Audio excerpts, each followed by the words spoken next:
Let us now proceed and continue our discussion on the topic of array. So here I will simply clean up all my code. Let us remove this statement. And now here we have one way to declare our array. Now what if I declare suppose a float array? Let's call it my second array. And currently we don't know what values that we need to define, right? We actually don't know what should be the content of this array. So in that case, you can simply leave it blank.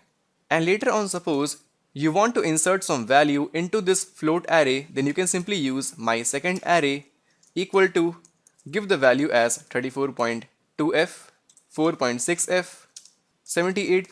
Let's say 11f. Right? Now here it shows some error. You cannot initialize the array like this in two steps. Now there is an alternative solution to this. Instead of this statement, what you can do, you can simply use equal to operator and use the new keyword, then again type float array. But here it will simply expect that you have to give the size of this array. So here I will use 3. So our second array can only contain 3 elements, and that too of the float data type. So here let us insert the elements. Let's say my second array index of 0, because the index starts from 0, equal to 34.2f, and then my second array index of 1 equal to 4.6f, and then let us insert our third element at index 2, 78.11f.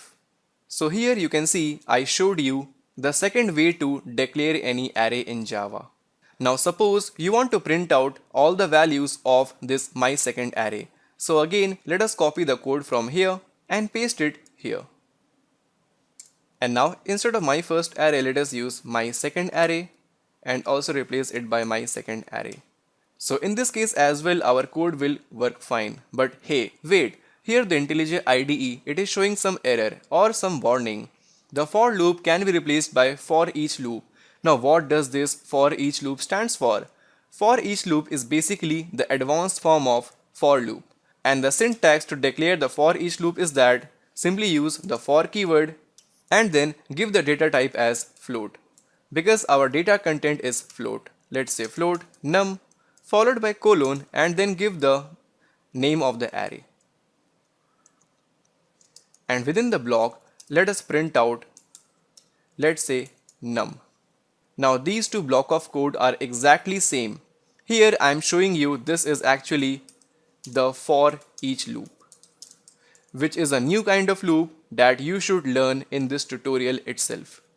Both are doing the same job. The only difference is that in case of for each loop, we don't have to use any counter variable or do a lot of job that we are doing here in case of for loop.